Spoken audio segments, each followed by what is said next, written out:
I don't even know. Welcome back to another episode on the Titty Deep Outdoors podcast. I am Sarah, and I'm here with my co-host Lindsay today, and we have a guest with us, Mr. Jeff Larson. He's got a Sea-Toe shirt on, and a lot of you probably already know his name anyway, that are listening to this. He's been on some other podcasts, and he writes for a magazine. But that's just a little quick intro about him. So I'm going to hand him the reins and just let him tell you guys about himself, what he does, who he is, where he's from, all that good stuff. So, Jeff, go ahead and tell us a little bit about yourself. All right. Well, thank y'all. Thanks for having me on here today. I really appreciate it and getting the word out, and really love supporting the women in the outdoors and everything like that. But I'm originally from Houston, Texas, born and raised there, went to Baylor University, graduated from there, joined the Houston Police Department, spent 20 years there. The passion is the outdoors, hunting and fishing. My dad got me into it, mostly deer hunting. I love to duck hunt. And then since you can't duck hunt and hunt all year round, so I got into fishing. It beats anything else out there that I could, because I wasn't a football player, and I wasn't a baseball player. So outdoors was my passion with my pops. And then I obviously have a son who's taken over with Sea-Toe and stuff. So anyway, basically, as far as my outdoor experience, I fished the ESPN Redfish Cup all the years that it was available, FLW Redfish Series, good friends with Bob Seeley and all them, and just try to support everybody and everywhere I can in the outdoors and all the major foundations that I can to help the youth. I mean, if you look at my Facebook page, it's just Jeff Larson, and I have all the kids that I take fishing and stuff. So that's just sort of my angle in the outdoors, that. And then, like I said, I like supporting the women in the outdoors because there's more up and coming women in outdoors, and I like to see that as well. So right now, I'm based in the middle coast of Texas between Port O'Connor and Seadrift, Texas. I live at the end of Lane Road, and that's where our Sea-Toe Middle Coast, Texas franchise is. We started that basically. My son just wanted to not go to college, and, it wasn't for him, and is either work, and he was qualified as a captain. He liked guiding some, but it's tough when you're not catching. So he didn't like that, and it stressed him out, So we all know how many times have we all gone hunting or fishing and not really caught or shot anything, So that racked his nerves pretty good. But he loves showing up on a scene to help people out, So my dad was a Houston fireman. My brother was he just retired from the Houston Fire Department, Don Larson. So anyway, so we have civil service in our background, want to help people and every chance we can.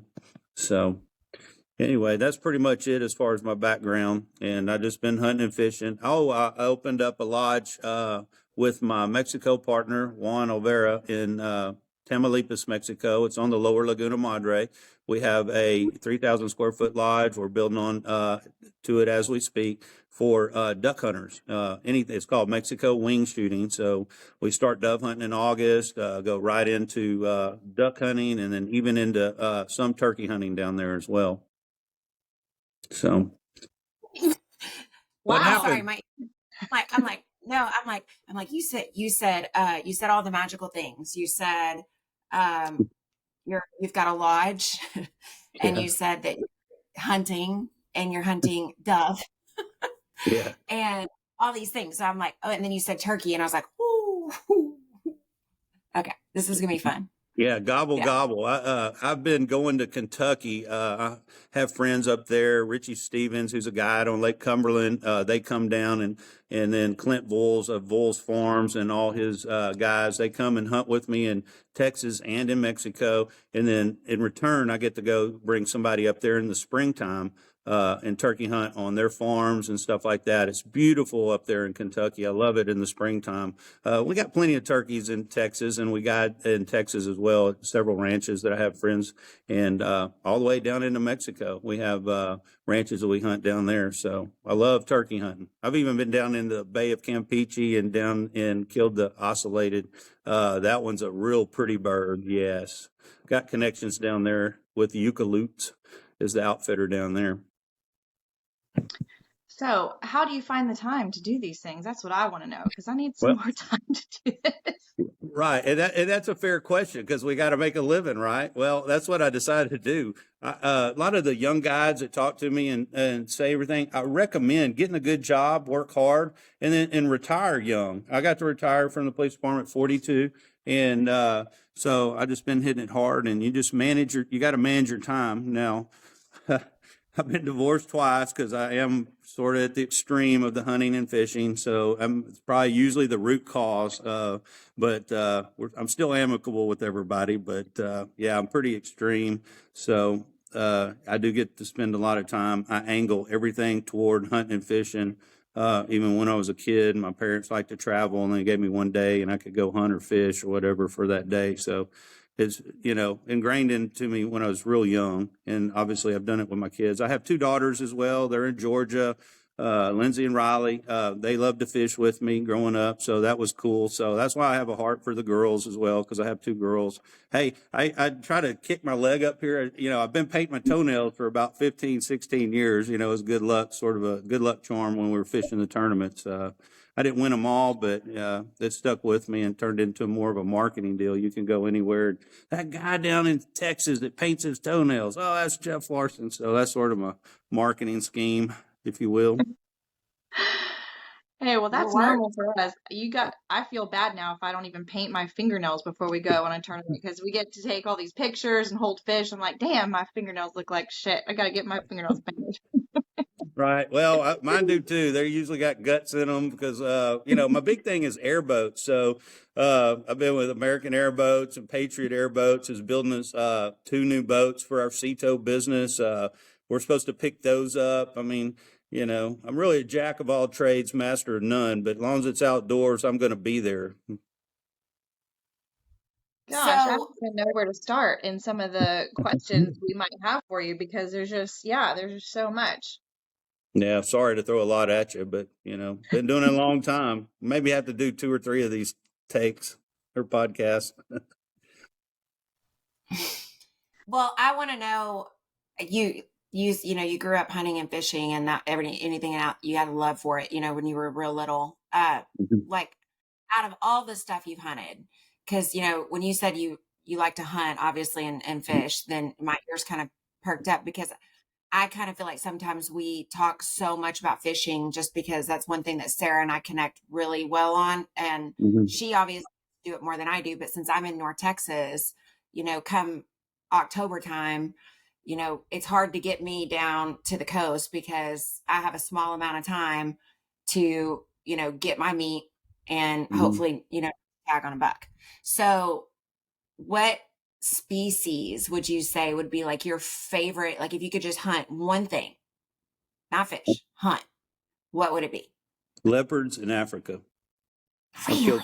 Killed quite a few. I got a lot of connections. I've been going since the 80s. Got quite a few big ones under my belt. And that one's the most exciting. It's done at night. They're ferocious. Now, I killed the lions quite a few years ago that charged me. And I'll try to find the footage and I'll give it to y'all if y'all want to post it up. But it charged me. It was real muddled because my videographer was behind me and he saw that lion locked eyes on me and it starts coming right at you. And I always shot it twice and it was coming right at me. And I had one shot, bam.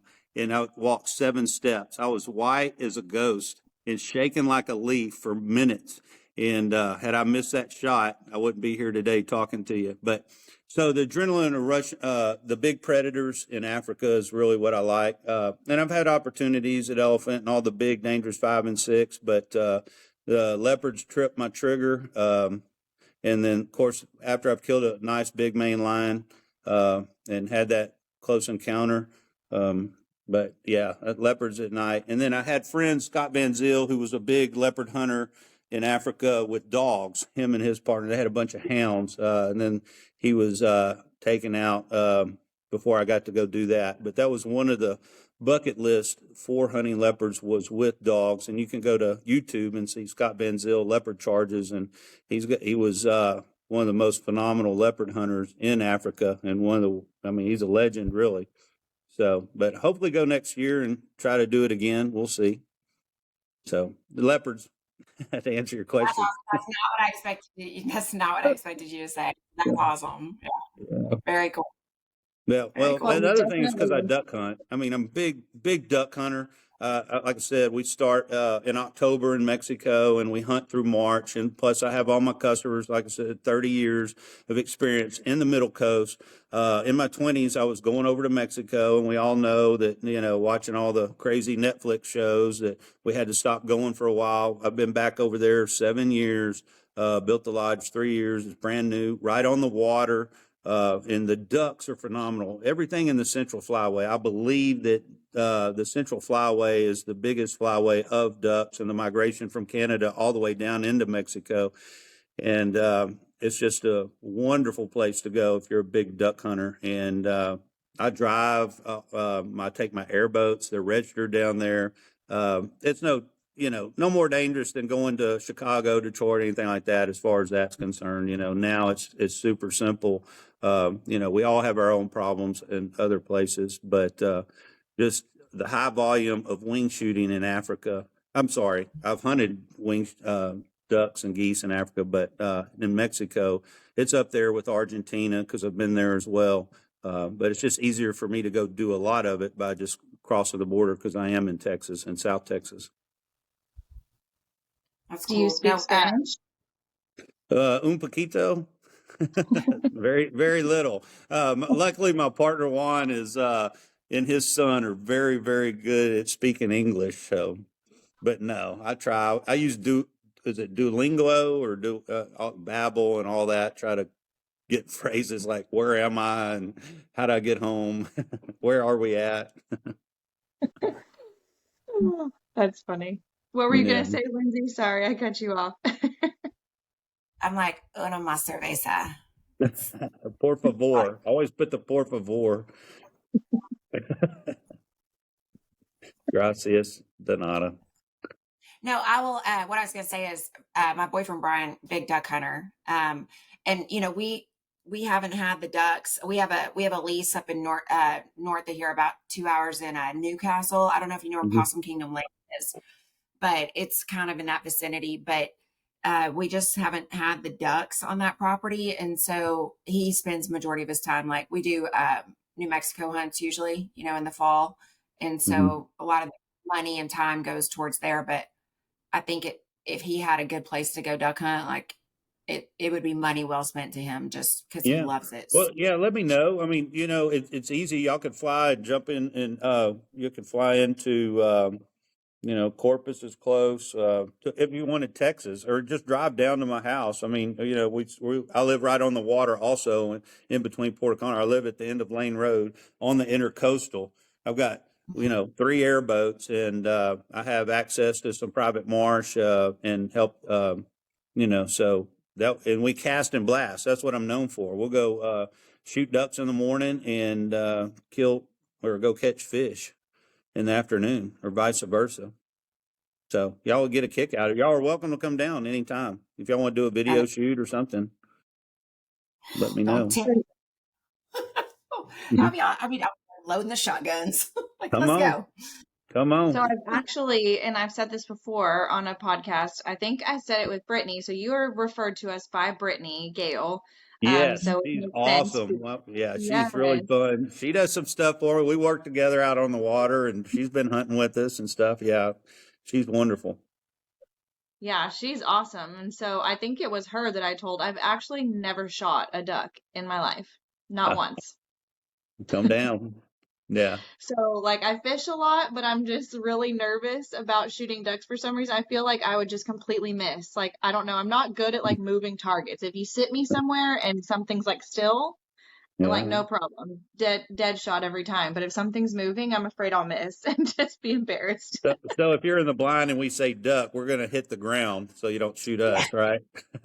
No. Hey, we have so many redheads. The big redhead, they all basically converge right there in the coast of Texas before they go down to Mexico. And you could basically, I mean, Ray Charles could limit out on his redheads. I mean, because there's so many of them. They winter down there. That's you can hit them with a tennis racket. Early teal season, September, bring your boyfriend down. We have some awesome rice fields that just south of Houston and north of where I am, and then we go tarpon fish after that. My area where I'm at. The reason why I picked it is it's really specific. I call it the hub of the magic circle. So it's fishing paradise, hunting. If you're a big duck hunter, we have some good places to dove hunt. But obviously the best is in Argentina and Colombia, and then down in Mexico for dove hunting. But anyway, so yeah, jack of all trades, master of none of them.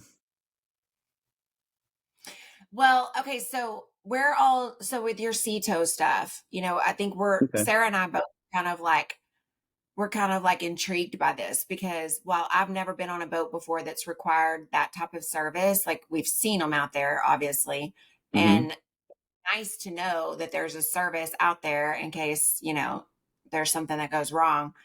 But where all do you service? Like because you have probably like a territory, I would assume, right? Right. Yeah. It's called under the CETO franchise. It's called an AOR, Area of Authorization, and we're specific to the middle coast of Texas.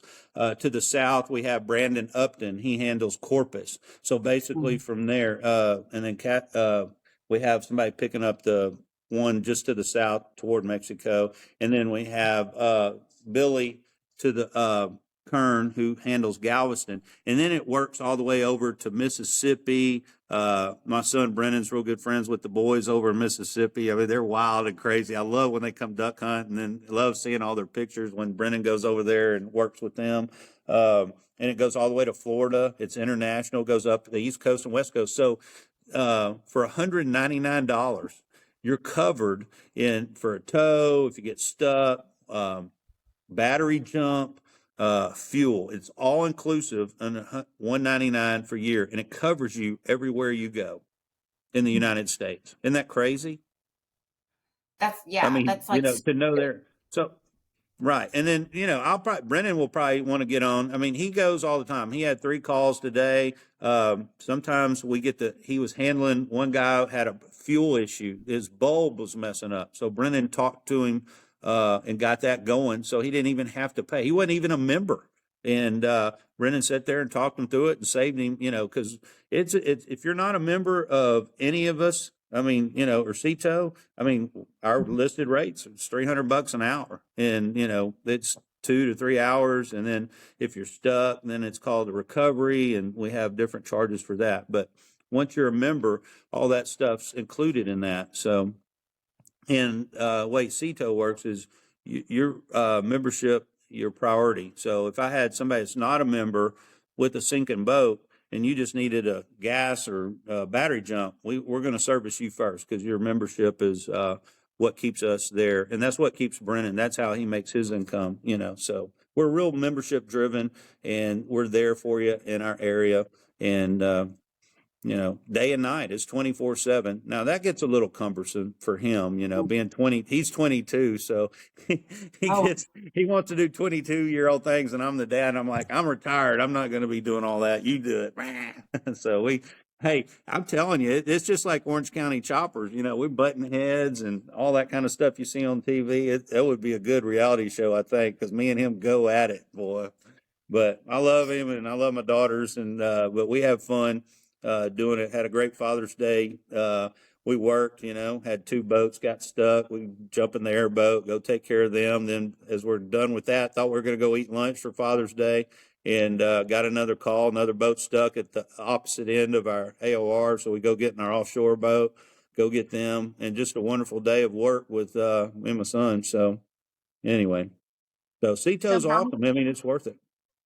How many boats do you have that y'all run in your area? Hey, I'm boat rich and money poor. Let me tell you, I have 3 airboats. We have an offshore boat with twins on it. So, and then we have a skiff. Then I have my bay boat for guiding, a Maudi 26. Plus some smaller boats, that's not in the fleet. But so that's enough to choke a chicken right there. Well, so you said you guide. Sorry.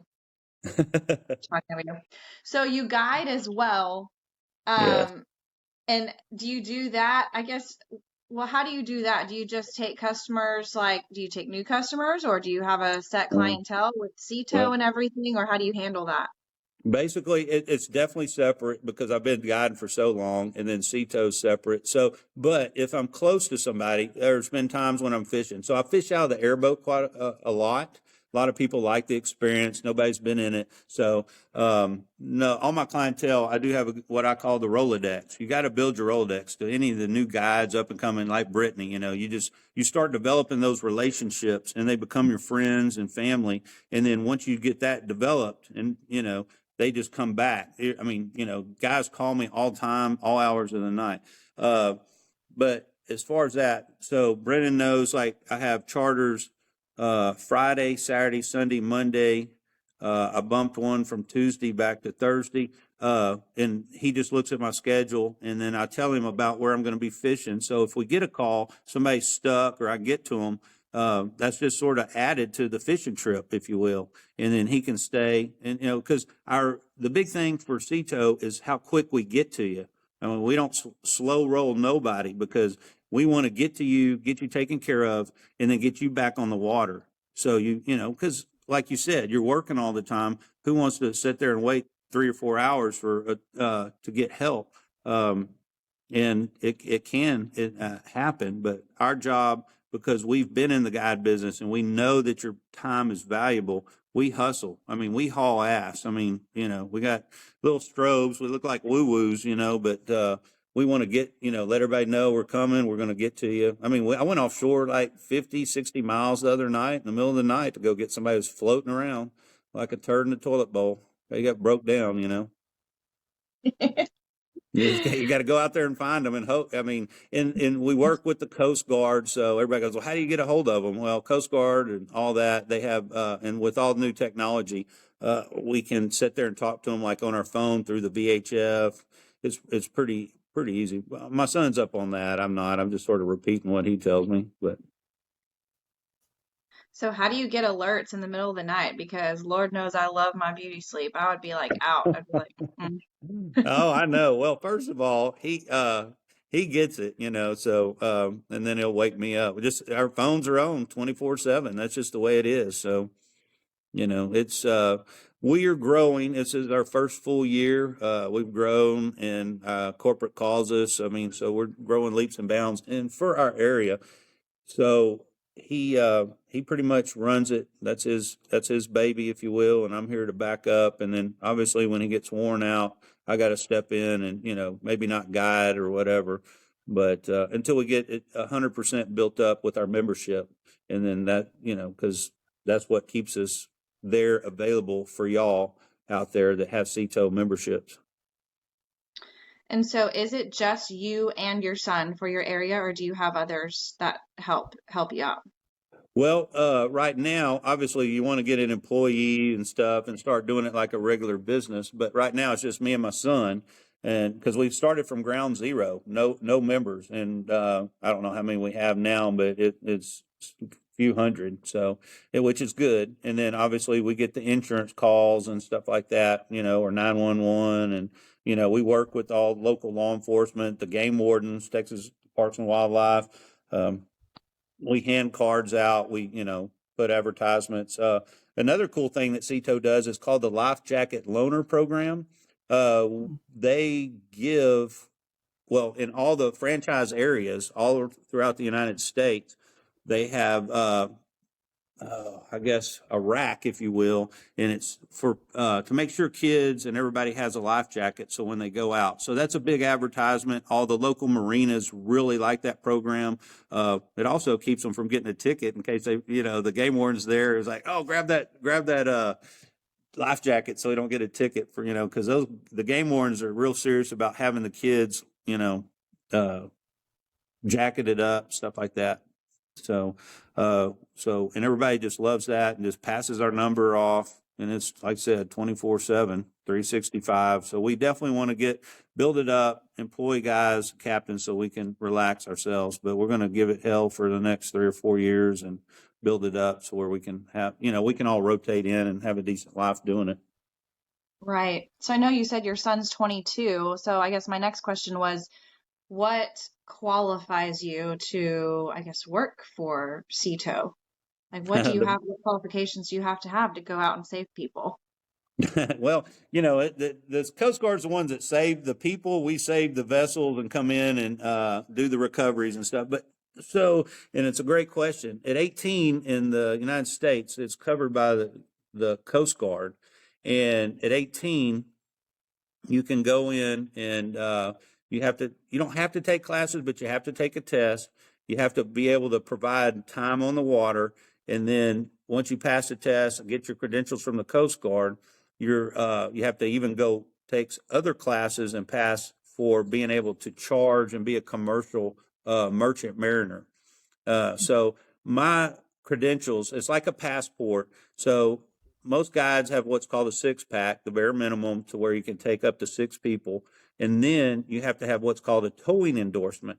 So, and that's just another qualification so we can charge the tow. And that's sort of what started it all for me, because I've always had airboats since I was 19 myself. And people, call you, hey, I'm stuck over here. Well, after I blew up a couple engines and nobody wanted to help me pay for my engines, I had to go in and actually do it to where I can afford to go help them, because you're putting in, anytime you put a boat under pressure, it's just wearing it down to where you're going to lose money if you keep doing it. And then it progressed over time with hurricanes and living in Houston. And like I said, my dad was a fireman, and we go into action when the shit hits the fan. I mean, I was at a dadgum Walmart the other day, and there was a shoplifter, and the son of a gun was fighting the officer, and I had to drop all my groceries, and I had to tackle the guy and help the officer arrest him. I mean, and that was just a few weeks ago. I mean, it's, once it's in your blood, you just either go into action. So that's what we do. Brennan gets calls in the middle of the night, and all of a sudden I hear the airboat fire up, and I'm like, dude, call me, let me know. He just takes off, they know we're on the water. They know we respond. I mean, he's got youth on his side. I mean, obviously if I can handle it, I'll try to, but the qualifications are through the Coast Guard. And then obviously for guiding and stuff like that, that's a state. Texas obviously has their requirements, and that's just another fee for your licensing to be a guide. Just trying to figure out my options for when I quit my job. Hey, well, go get your Cap's license and get a towing endorsement. Come on.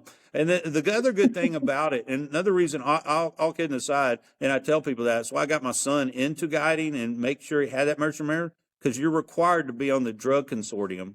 So, and that's awesome, because I knew I didn't have to worry about it. And of course, I was a police officer, and so I've always seen the bad part of it. I'm not, against medicines, and I'm not against any of that if it's done properly. But what I'm saying is, I just didn't want have that problem with my children. So I put him in that role because he loved it. He liked it, and he had to be drug free, Now drinking's a whole nother story now. I'll lock him up. I handcuff him to the bed if he starts drinking. But no, he's real good. He manages it well for being 22 and has his ass on fire all the time. Now you're giving me Well, some really good ideas because I have an 8 and 14-year-old, so I'll get there one day.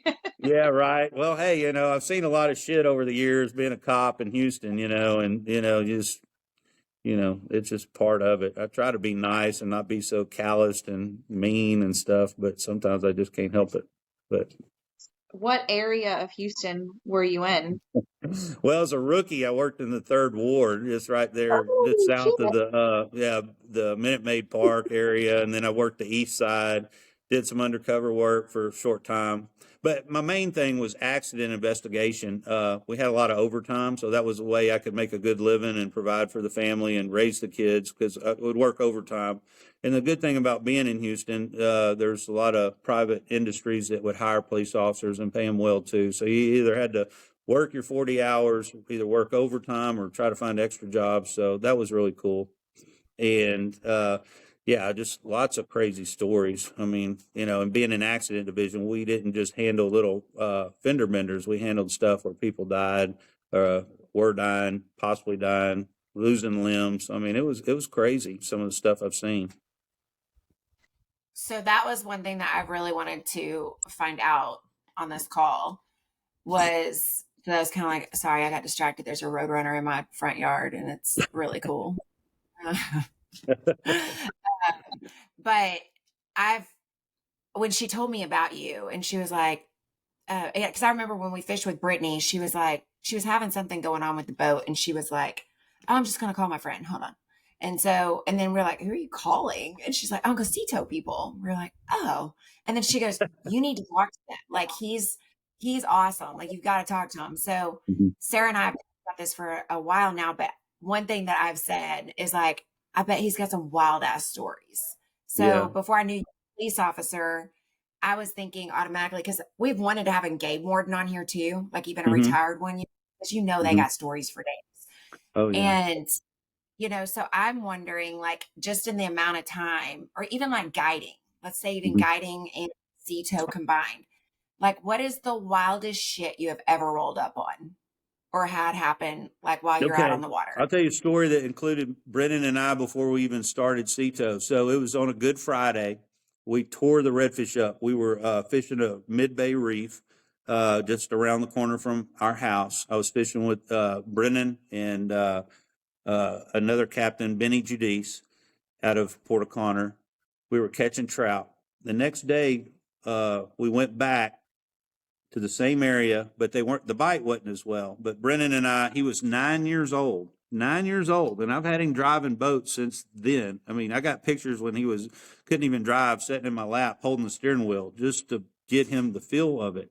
Um, Brennan and I said, Brennan, we'll just stay here. And then Benny went down the reef and then he came back around the opposite side of the reef because it was like a triangle, if you will. And he went up and around. Well, then he thought he would just come back across to where we were. Well, it was over his head. And he ended up, it was cold because it was still April, Easter time. And we were wearing waders, filled his waders up, trying to push up off the bottom, sunk, couldn't. He comes up one time, he goes, tell my wife I love her. And I was Oh, like, oh, yeah, it was horrible. And I said, Benny, don't die. Brennan, go get that goddamn boat now. Go. Dad, don't go. And I'm sitting there having to walk out there trying to get to him. And he's screaming and crying, Dad, don't drown, don't drown. And I was like, go get that boat, get the anchors up and bring it. I'm going in after him. My waders are filling up and I feel what he's feeling because I'm coming off that shell reef and there's nothing but mud. My feet are sticking and I'm at my neck. And I'm like, no. and he comes up one more time and he's holding on to his rod and reel. I said, drop that shit, Benny. And then I started putting my rod, he's underwater, and I just start fishing for him underwater with my rod. And all of a sudden, I feel a hand grab my rod, and I start pulling him. He's face down in the water. I'm saying, Brennan, please get the boat. And he starts bringing it over. Luckily, another group of fishermen were on the other side of the reef. They came. He was not responsive. I flipped him over. Boy, if you see Benny, I did not want to have to put my lips on him, but I checked his artery, and thank God it started thumping. It was slow, but I flipped him up, and all of a sudden he started coughing up water. And Brendan brings that boat straight to us. He runs it up on the shell reef, but heaven help him, we had to get Benny up because he was in the waders and he weighed 500 pounds with all that water on him. And we were able to save his life, get him there. Some other fishermen came, Charles Grimminger and his crew, got him in the water. I called my buddy Louie, who was at an office, and I knew he was in a meeting, but I said, Louie, get the ambulance going straight to the house, to our camp, because we live at Thin Row.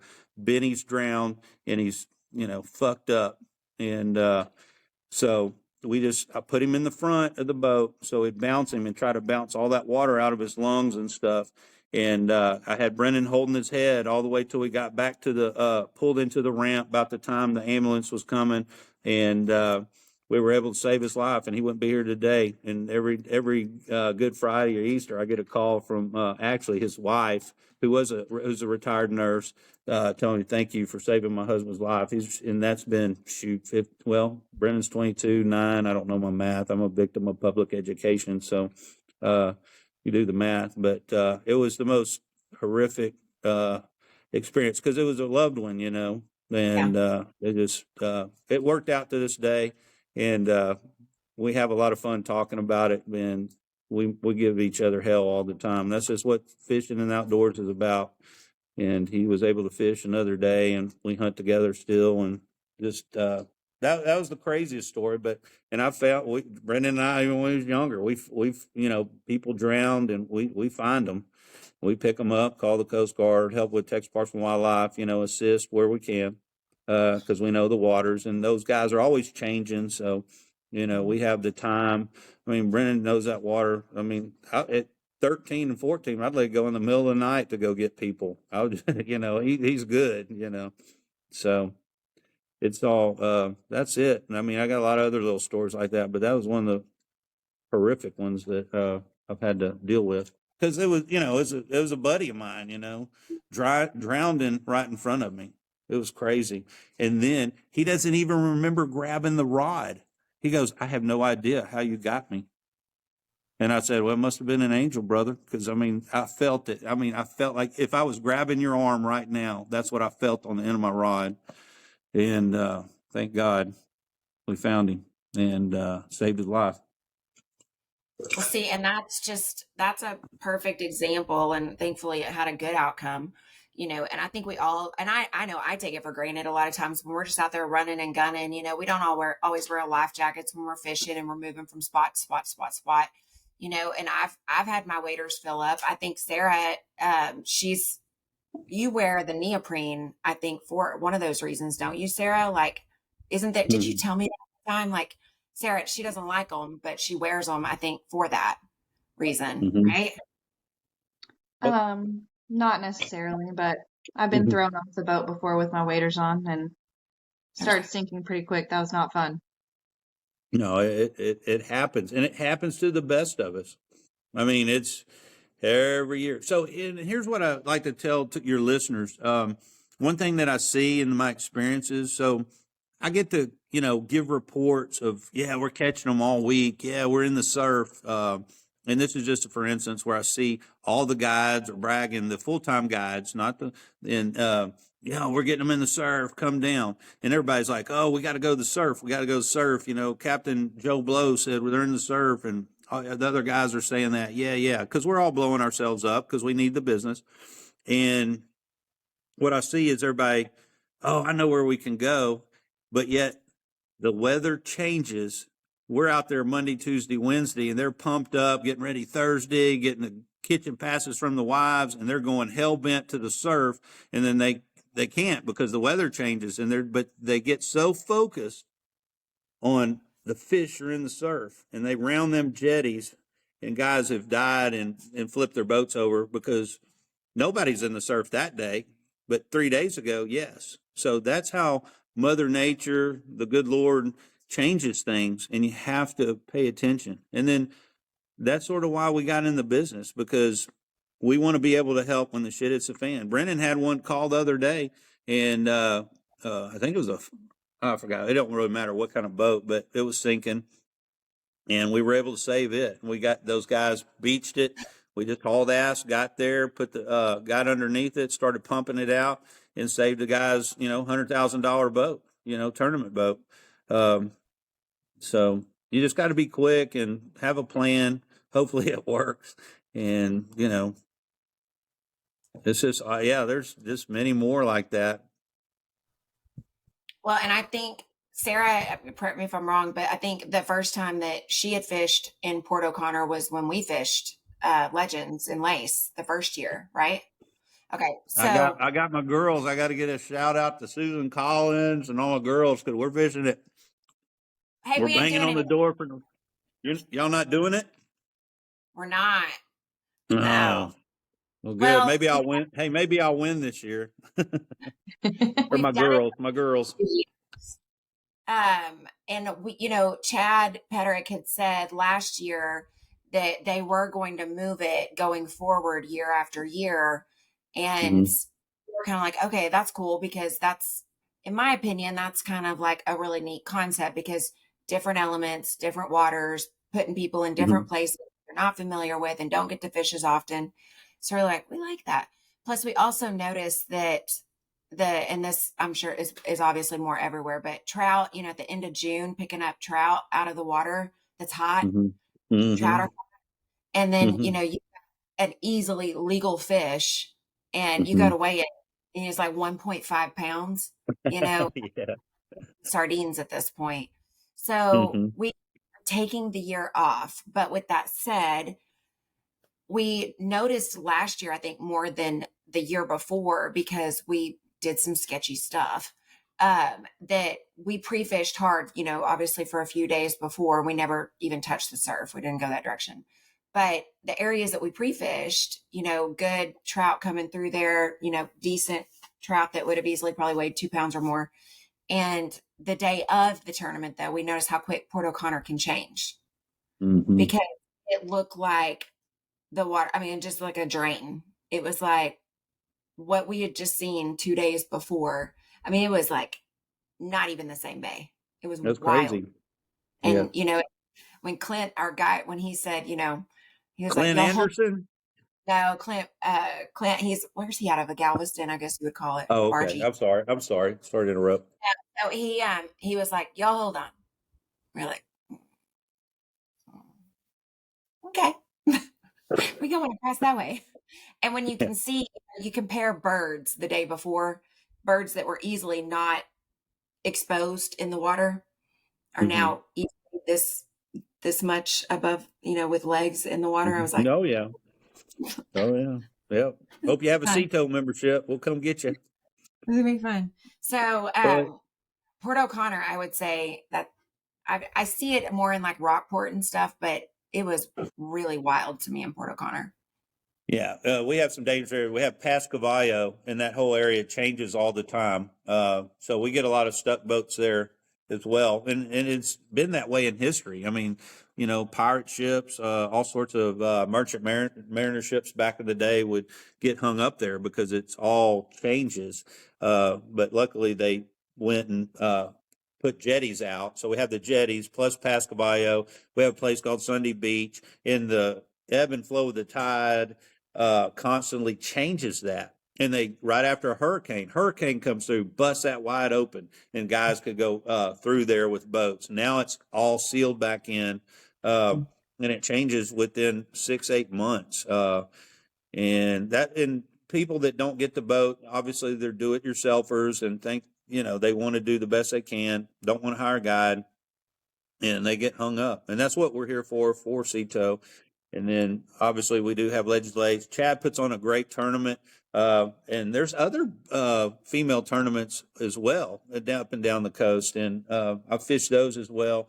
I just captain them. And I tell you, y'all I love fishing girls because y'all listen. I mean, every time I take a guy, they all want to sit there. I tell them to do it this way, and they're going, no, let's try it this way. I know, hook them in the head. No, hit them in the tail. I mean, listen, I'm the guide. That's why you pay me to do it. But, it's all in good fun. I have great customers. I have fun with it. So.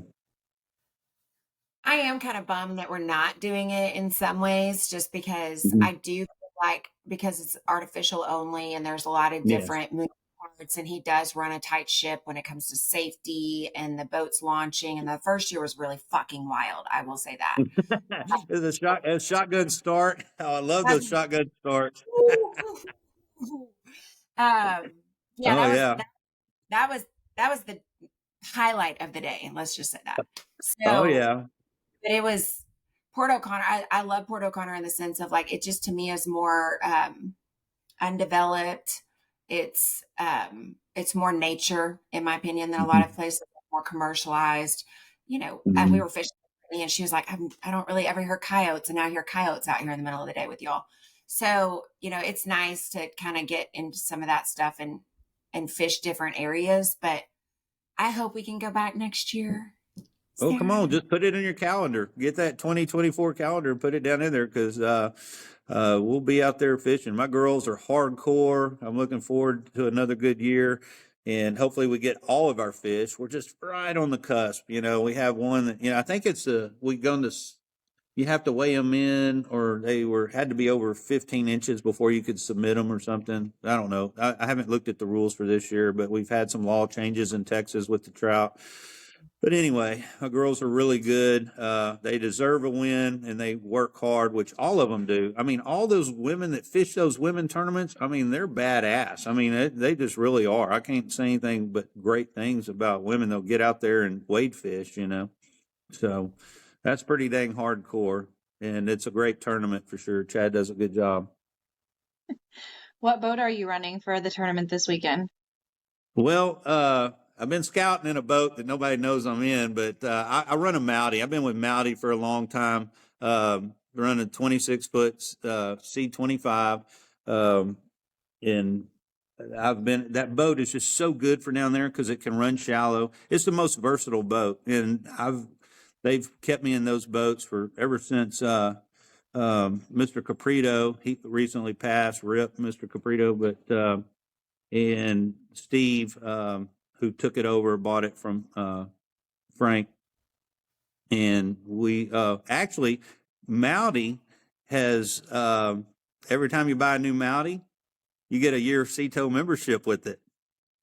So that was cool. Yeah, he goes, man, that's value right there, So and it's not the whole, it's the motors and stuff. Once you got to break them in right and stuff, and so it just gives, it's not so much the boat as the motor is what keeps you from maybe making it back in. Those holes are awesome, and they start doing composites, and they've just made it better. I still run my old one, and actually, I let Brittany use it from time to time when she needs it and stuff like that. So it's really a great boat. So Mowdy boats. I just noticed that you signed in in our chat here with Captain Limit Larson. Yeah, legend in my own mind.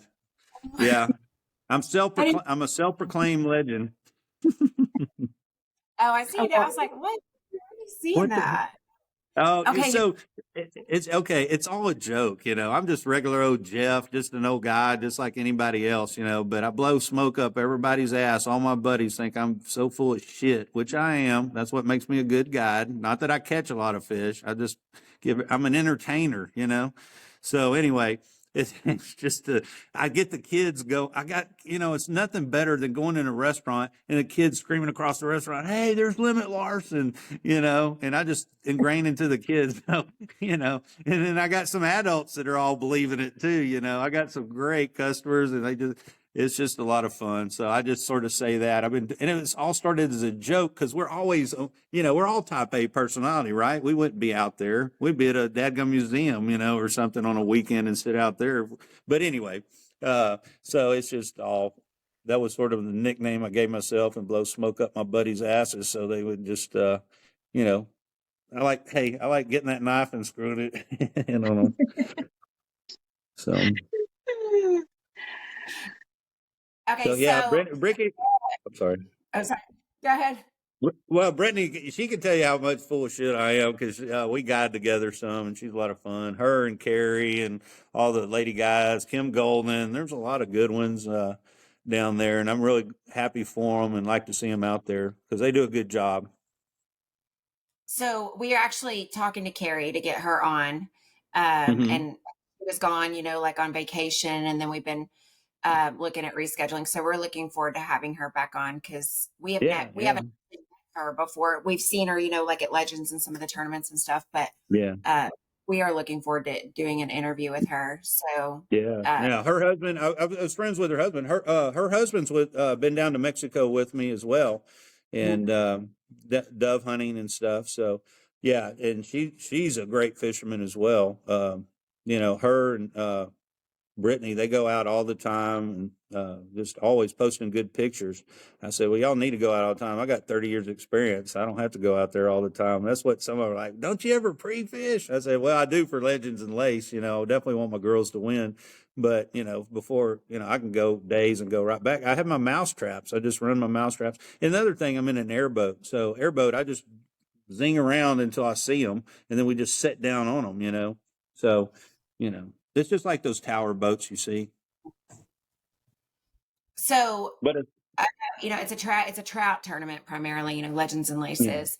But Sarah and I both have a favorite species, and it's no secret. I mean, we talk about it on the podcast all the time. Like, what gets me going, like what gets my blood pumping, is the way a red is going to strip out a line. I mean, I love it. And so reds do it for me. And don't get me wrong, but I've never caught like a huge trout either. So, but Sarah, on the other hand, is like she lives in like if you could just do anything in the world, it would be to find her trout, and Yeah. she's kind of Well, particular. Like she hey, doesn't even necessarily need a 30-inch trout. She wants a fat, good trout, and so with all that said, like, hey. what's your favorite species? The one that's biting. But anyway, no, if I go, so it really, honestly, when I go, I go marlin fishing either in Costa Rica or Cabo San Lucas. I fish with Luis Hernandez, and out of Cabo, he has the blue marlin. It's a boat that I can rent by myself. It's not one of them big ones, but he has an older Bertram that he keeps going. I've been fishing with him for 2 decades. I've caught marlin up to, I haven't busted 500 pounds, but I've caught blue marlin in the 400 range with him. He's always on striped marlin. I follow him on Facebook, and once he starts getting them bigger marlins, I'll just fly down there and go fish with him for a day or two. So marlin, but it's, y'all obviously if you want a big trout, Sarah, you really need to get with Chad. I mean, he's probably the best down in Baffin Bay, or he can put you with some of those guys, Mark Robinson. I mean, the list is awesome. I'll be glad to help you do that. But that's what I do, is redfish out of the airboat. I mean, they get all these little back places, and I mean, where no boat can. I mean, on Saturday, only person I'll see is my buddies that are fishing out of the airboat. And if they're not fishing out of the airboat, then I got the whole place to myself, the whole coast. So, yeah, we can get you on redfish. Hey, and another thing, I mean, we got some badass flounder giggers. My buddies are, I have one in Texas last finfish license. I don't do it as much. Usually let guys use my license with an affidavit. And, but have y'all done that yet? Mm-mm. Oh, y'all need No, to. Hey, y'all come down. Y'all come down. We'll set y'all up somewhere. And obviously, Brittany's good. She goes and walks for them. But my buddies, they all have those nice boats, and you just sort of go. We did a TV show. I think Heather Smith Outdoors. She came and did one with Pat Lester. I mean, we got some awesome flounder guys. Even Rockport's got a bunch of good ones too. So that's a lot of fun. So you need to tie that in when y'all come down. Say, See, maybe here's we could my do a cast, blast, and gig flounder all at once. yeah, here's my problem is I need like a professional chef because I'm good at catching the fish, but I suck All right, there you go. at Bragging. I like cooking that. them. I'm good at catching. I like that, I Sarah. just want to like I can catch them, but I want someone else to take it and make it for me because I suck. Okay, Casey Scallett. Casey Scallett does a lot. Like if I do a big group and stuff, Casey Scallett, look her up. She's a friend of mine on Facebook. She's actually on a offshore boat, a big, I don't know which, but she's the chef on it. She's awesome, and she is starting to get on, and she's doing some contests too. That would be a good one to get behind. She's wanting to be on some show for. Uh, Whatever it is, but she's a good chef. She does some nice. I mean, she can make green beans taste wonderful, or I guess cauliflower or whatever. She's awesome.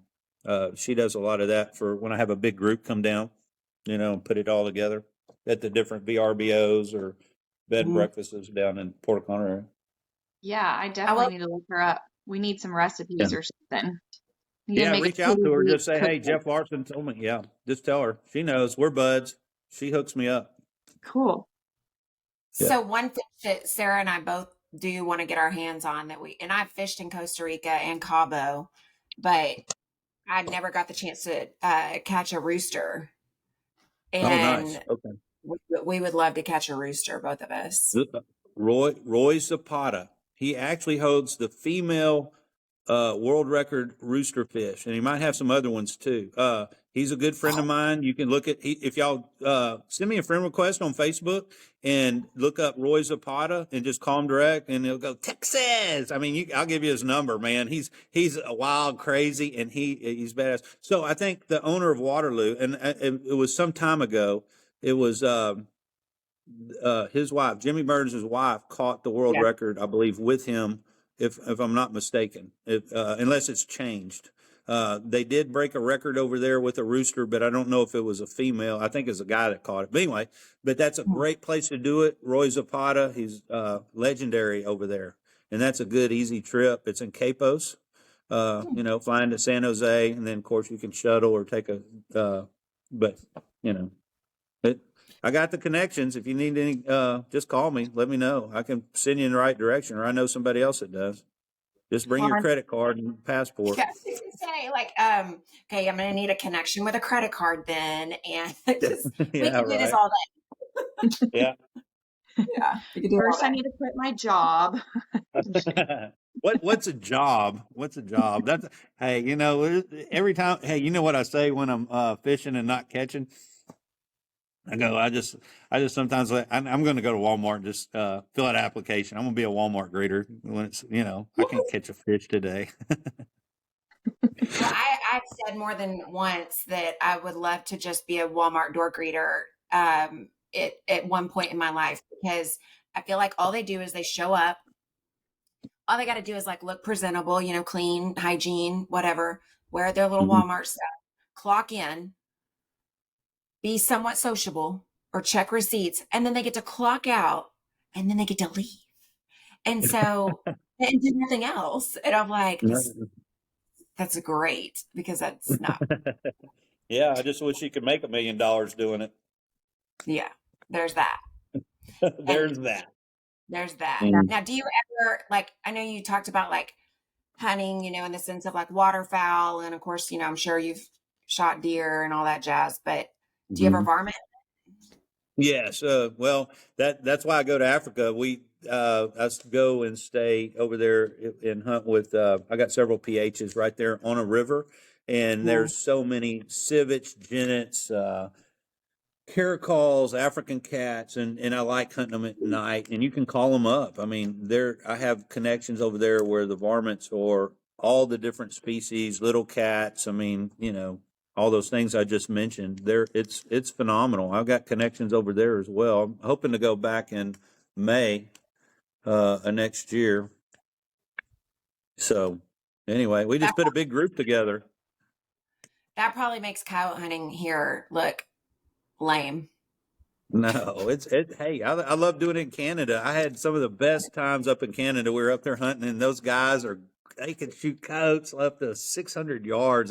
Those coyotes would set up on those hay bales. We're out the glass and looking for mule deer and stuff. And my buddy Jason, he'd sit there and he would whack them out to 500-600 yards. It's crazy. But yeah, I grew up varmint hunting with my dad when I was in college. I sold skins, raccoons, stuff like that. Trapped a little bit while I was in college around Waco. I went to Baylor University. So we had a lot of the lakes. And I have a farm that's not too far, right outside of Waco. So I had opportunities to hunt varmints and sell the skins and stuff. That's cool. We like it. I don't know where I'm going with this question exactly. I guess I kind of want your opinion. I want your opinion on this, because like you talking about these things gets me like extremely amped up. Like I'm sitting here like imagining myself just like sniping shit, just like yes. And yeah, that's what I love it. Yeah. So I don't know where that comes from though, right? Because like I wasn't raised that way, and I've never really done it. I just got into hunting and stuff like maybe a few years ago.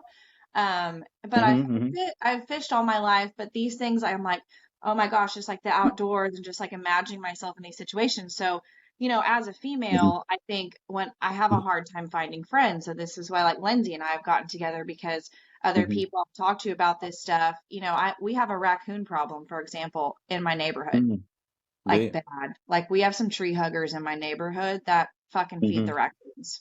So we have so many of them. And so I'm over here like, try not to hurt people's feelings on Facebook. So I'm like, well, let's just snipe all these bastards, like let's get Right, rid of right. them. Oh, yeah. Yeah. And No, I so get it. other ladies are like, oh my God, I who are you? So it's like You feel sometimes I like, don't hey, know. what you feel like that movie where that guy threw that chocolate bar in the pool or whatever, like the turd in the punch bowl. Oh, Well, You're in there, yeah, little it's trigger. just Hey, like, those they're raccoons. so bad at our Hey, kids. raccoons are horrible for the turkey population. Where do you live? I live in Richmond, just south of Sugarland. Oh yeah, yeah, yeah. We hunt right there in East Bernard. Y'all got to do an early teal hunt. We'll go get you on an early teal hunt in September.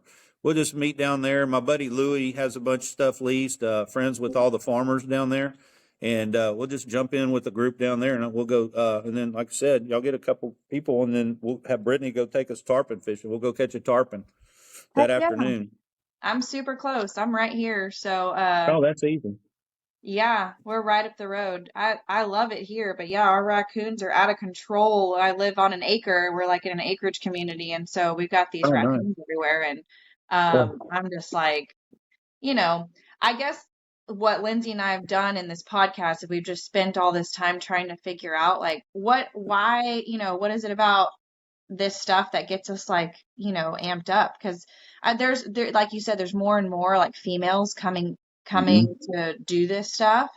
And Hmm. so I guess I'm curious as to what the male population thinks about us doing Well, this. I mean, obviously everybody has their own personalities and stuff. I've always been an advocate for it, you know, and why not? I mean, because if you end up with a guy that hunts and fishes, I mean, uh, it's nice. Like my best friend Louis growing up, his wife and them, they go turkey hunt together. They go to New Mexico. So you can, it helps that relationship as opposed to a girl that just says, oh, you go do it or whatever. And then he's going doing it in the weekend and she needs him to mow the lawn. I mean, you just sort of work it out amongst you. I mean, that's why I like seeing the ladies in the outdoors. So the guys that do like to, hunt and fish, that they get to spend the time together and keep the marriage or the relationship together, and doing the things that y'all like to do together. I mean, there's obviously a lot of give and take. So, one thing that I would like to say is that SCI has a program where they honor the women in the outdoors, Safari Club International, and I've met some of those ladies like Harry Potterfield's wife, with Midway USA. She's won it. That's a good organization that supports a lot of women on, just go safari. I'm trying to think. Melanie, she's won it before, and her and her husband come and fish with me quite a bit. Um, but anyway, so that's another good organization that supports women in the outdoors is SCI. And then obviously, I guess CCA, Coastal Conservation Association, I think they have some sponsor some women in the outdoors as well. And then I'm seeing some younger girls too in their 20s and 30s that are starting to try to, get other women involved. Crystal Watts. Let's see. There's a girl I went to high school with. Her daughter reached out to me about helping, find plans or, take some girls duck hunting or something this next year. Man, just look at my Facebook page. It's littered with a lot of women in the outdoors. I'll tell you what, and I know that there's a lot of tournaments for women, and I think that that's great. It's become, like fishing tournaments become more commonplace, and I do think that that's because while it can be intimidating for a woman that's never gotten out there, especially in fished in like these waters, they have like bass fish, whatever. But I do feel like there's still a little bit of an intimidation factor for, say, a younger woman or even a woman like my age, because God knows I've, I've got kids that are, closer to Sarah's age than my age. But uh, I do think that there is more of an intimidation factor and also a learning curve, and they may just not have somebody in their life that has, number one, show them gun safety. Number two, Hmm. teach them about conservation and actually why we hunt and, the things that all, go into like ethical hunting. And so I would personally, I will say this, like it, and I've told Sarah this before, like, yes, we do all these fishing tournaments, but if nothing else comes out of our little adventure here, I would personally love to find a way to do a tournament or, do a camp or do something that helps women kind of get over that hump, and I think Mm-hmm. obviously dove hunting and those kind of things are a little bit, in my opinion, a little bit less intimidating. There's a little bit less that Yeah. goes into than learning how to shoot, and extend out to 800 yards and shoot a whitetail, with 20-mile-an-hour winds. So Mm-hmm.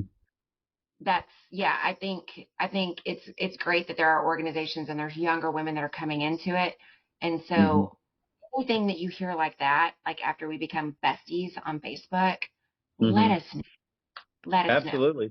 I'll reach out to you. Yeah, just give me a text, and as I see stuff, or Sarah, I'll just text you or whatever. It don't matter, Lindsay. Yeah, whatever I can do to help y'all and support y'all, I definitely will. Just let me know. Reach out to me, and we can see what we can do. Because whatever I can do to get people in the outdoors, because it's a heritage in my belief, and I want to see it continue despite the way I see America going. You know, um, but from when we grew up, and then even our parents when they grew up, because they had to hunt to sustain or Mhm. provide for their family to some degree. Could have, my grandparents or my grandfather did. Not so much my dad because he was a Houston fireman, but it's evolving to where, and then I think if you look, the people buying hunting licenses and stuff is going down. I don't know if that's still true today. People are still fishing.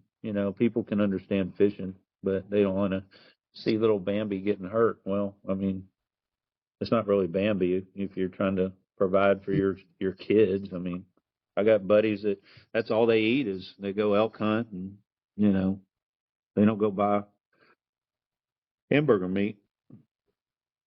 And that's us, and to that point, not to go too far down the political rabbit hole, because I can, we'll go to the grocery store now and it's like, it seems like every time I leave, I'm like, I'm so glad that I have freezers full of meat, because Yeah, if I didn't, this grocery bill would have been, I can't remember. And we buy beef every now and then, like if we're just sure. honestly get to lay something out, or if we just want like a good ribeye or something like that. But Hmm. even now, it tastes different because we pretty much eat what we harvest. So, Right. uh, but I like it. I'd eat it every day if I could. So I hope that, there's more awareness for those kind of things, because it isn't just about, something on the wall. Granted, we love it. Don't get me wrong, but Hmm. No, yeah, for sure. we even eat beaver. Do you Have you really? ever Wow, I never heard of that. scraped No, I didn't eat beaver. I've eaten lion and leopard and all that crazy stuff, but beaver, I your, never heard of eating your, beaver. your mind will be blown. It is like the best pot roast you will ever eat. Really?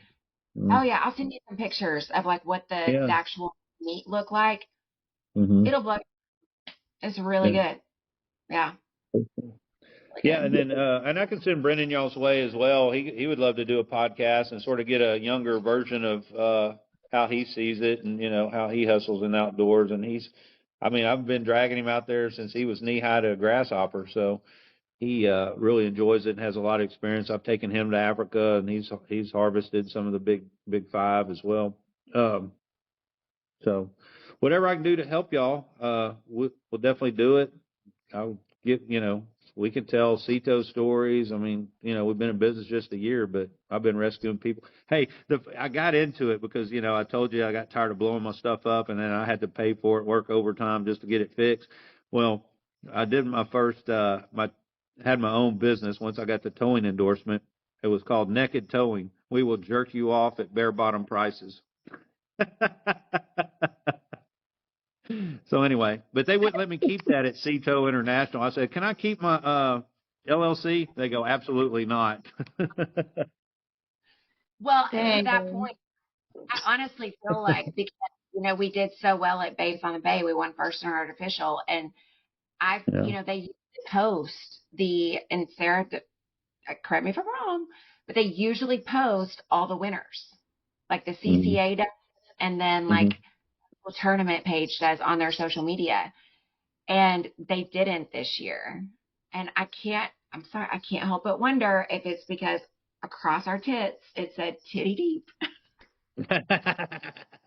Hey, It is what it is, and I appreciate the Oh, play on good. that. That's good. I mean, that's good. Y'all got a good sense of humor, and that's why I definitely want to support y'all and help y'all grow however I can. And Brittany and Carrie and all those girls and Kim and all those ones down in Central Coast, and I'm sure there's always some Trisha down in Mansfield.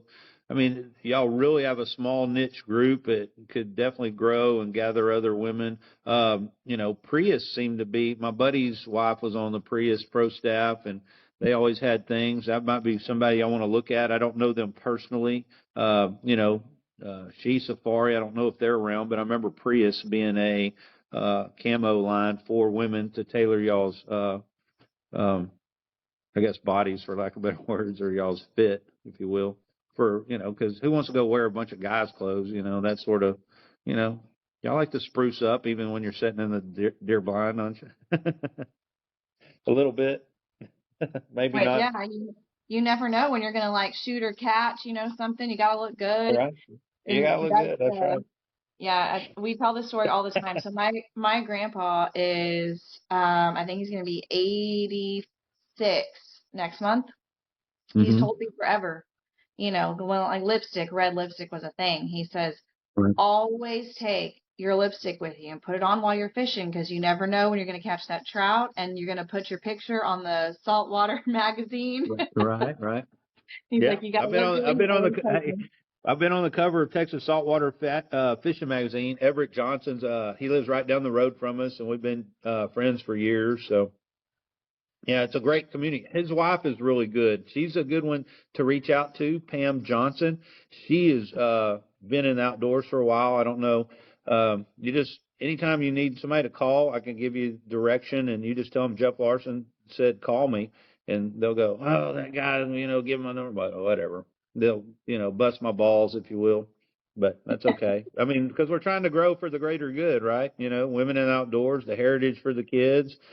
You know, trying to show help people out and give them another alternative other than playing video games and shit.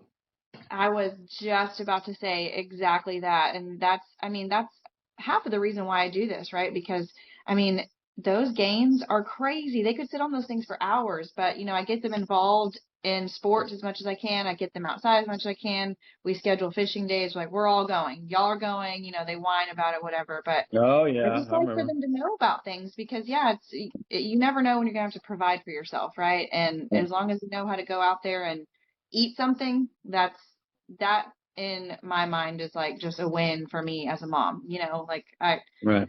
I can't sit even if I had. Sometimes I'm like, oh, we should have tried for a girl, so I could be teaching her these things. She'd be my little sidekick. But I'm a boy mom, so it makes it that much easier Hmm. to like piss off the side of Awesome. the boat. That's awesome. Well, there's nothing better. So back that was my article in this. I write for the Airboating magazine out of Florida and cover Texas pretty much.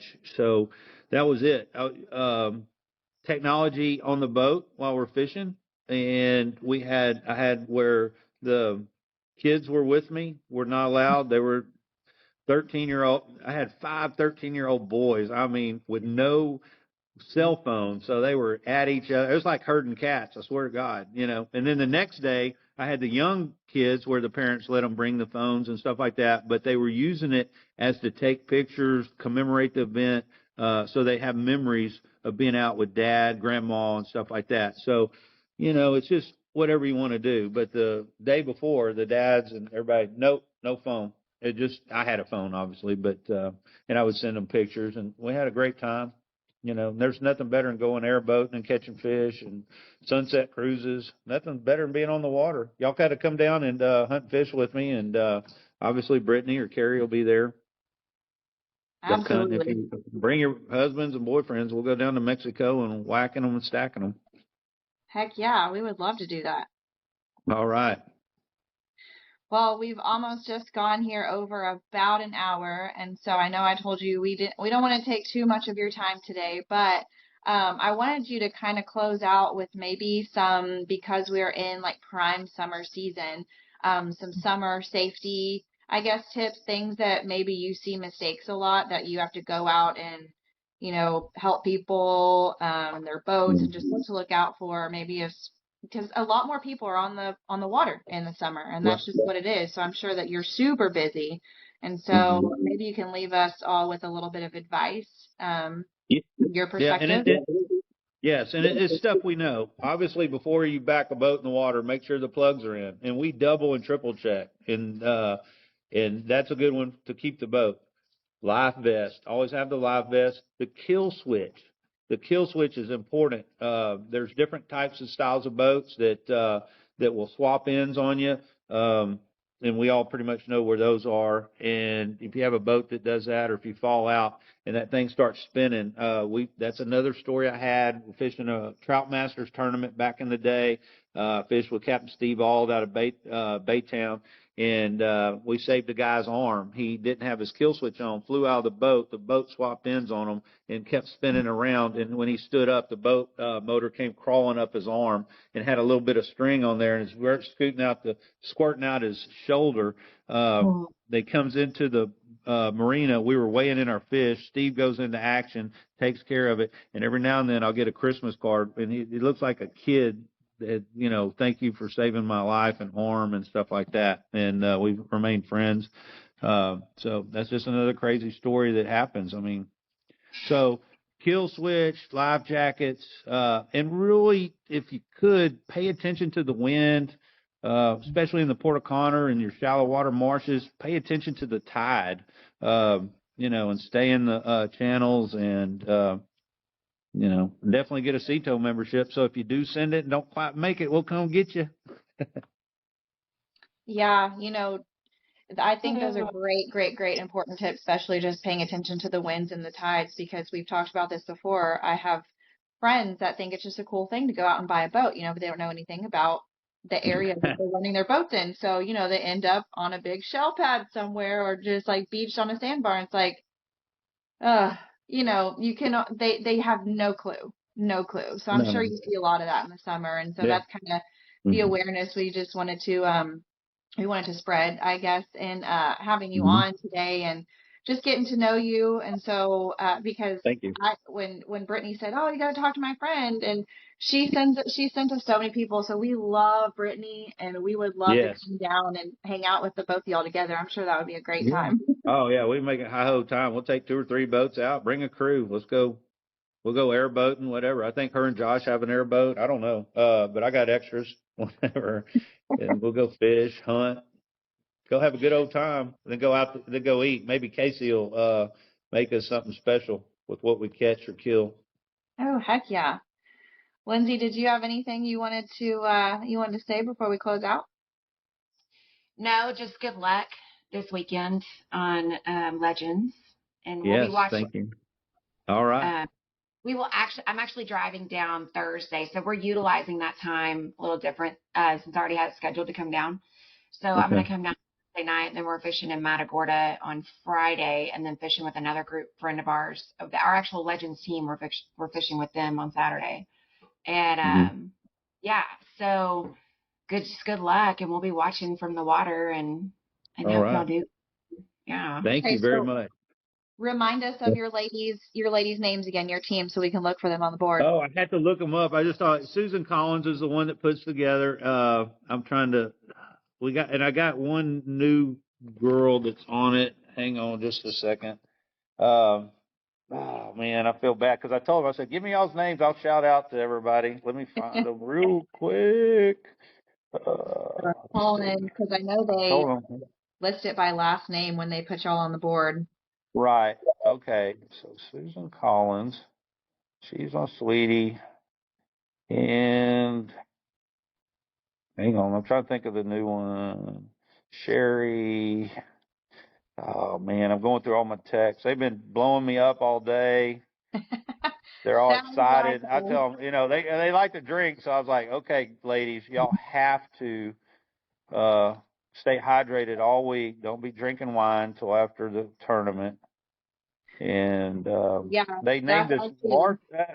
Larson. Our team name is Larson's Lethal Ladies. Oh, I Um, like it. Larson's Lethal Ladies. I've had. There's just so much fun fishing girls. I love it. y'all are hardcore when y'all get into it. I Now, only fished the tournament once. What? Susan Collins, Sherry Collins, that's a sister duo, and Tammy Damasco, she's new to the group. So, Oh, I know Tammy. oh, you know Tammy? Yes. Awesome. Well, she's on, And on my you know team. what? She is, listen, I'm just gonna okay, I'm just gonna bet on this right now because I don't know the Collins sisters, but I know Tammy. And Hmm. she's a badass. I fished with her one time, and I know she's a badass like me, obviously, because we fished and Good. That's it right. was like fucking 30 degrees outside. I'm not even joking. And we fished together in Rockport, and it Hmm. was so damn cold. I think Tammy and myself and just a couple other ladies were some of the only ones that caught fish that day, but she was out there grinding like all day in the Yeah. water, like 30 Yeah. degrees. Hmm. So Tammy, if you don't know her, you're gonna have a great time with her. She's awesome, and Did I pronounce her name right? Damasco? I Damasco? I Oh, think okay. that's how you say Tammy. her last Yeah. name. Okay. Yes, because Well, when I'm I gonna see definitely it, learn it. yeah, when I see it, that's how I read it too. And she's Hmm. awesome. Actually, if she's who I'm thinking of, I'm like 99% sure it is. I told her, I was like, you look like my fourth grade teacher. Like 100%. I was like, it's like my fourth grade teacher just came back to life and she like is now a fisher, like a fishing badass and Hmm. she's awesome. Good, So, good. Well, you're that's gonna, good. yeah, if I had to put a bet on it, like she's gonna win the damn thing.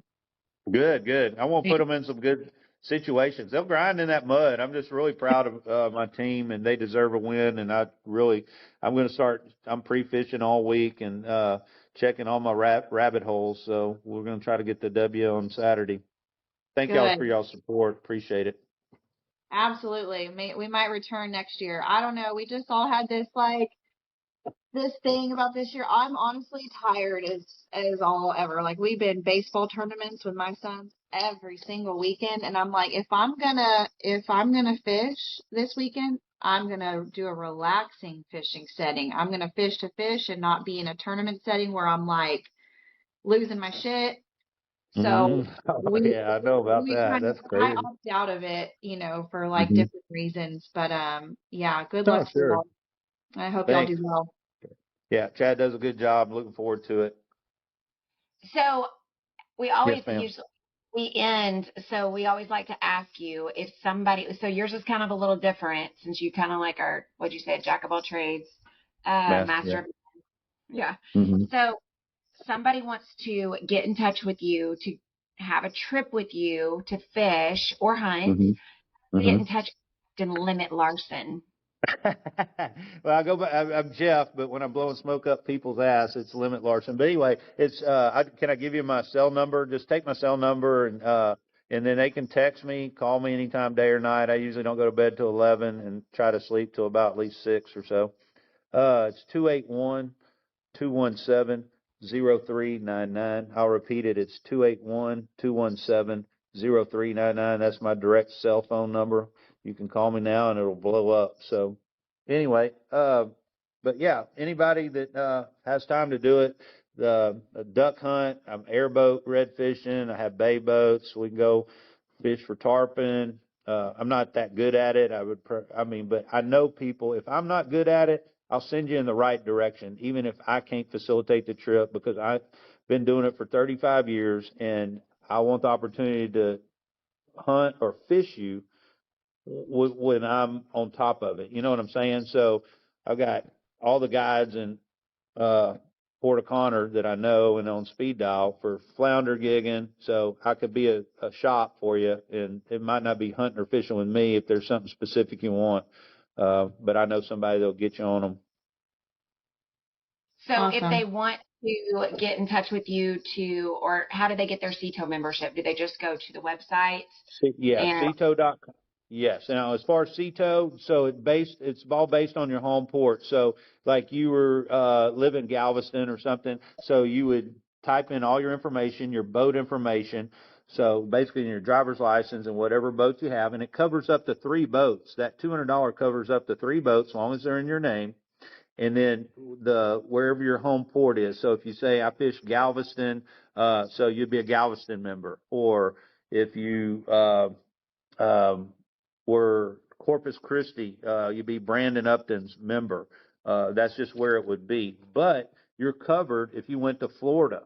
But you just call the 1-800-4CITO, and they'll immediately get your lat long, and that way they can send it over and dispatch it, because we have an international dispatching system.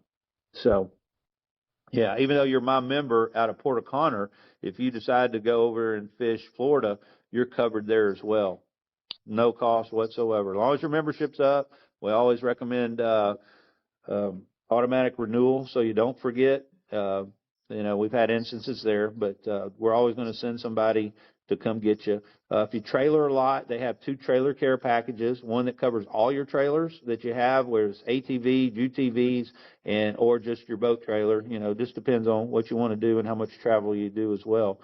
So Crystal Watts was calling me the other day, and she just bought a Simmons custom boat, and she's real proud of that. It was a nice boat. And she goes, do you think I need that trailer? I said, well, where are you going to fish? She goes, man, I go to Mansfield, up Port O'Connor. I said, yeah, get the trailer care package. You're going to be a female. If you break down in the middle of the night, and I might be in Mexico, I can't come get you, but we'll have people come get you. So that trailer care package for her will do wonders, because she travels a lot and fishes. So. Well, and we will, our listeners, we usually, whenever we do post the episode, whenever we release it on Instagram, we will add your information on there as well. And I know you're on Facebook. The CITO page is on Facebook. Creepy on that page. CITO Middle Coast, Texas. Just look it up, and then you got CITO Galveston, all of it. Just follow us, because they do some crazy stuff. Like, man, the guys down in Corpus, Brandon Upton and those boys, James Chadwick, they'll get some of those boats. They got videos on YouTube where they're literally actually Brendan was driving a boat, and it was Brandon had to jump out of the boat while it's moving, while they're next to it, and get a hold of the boat. They've done that several times. I got it on video. So they're badasses, man.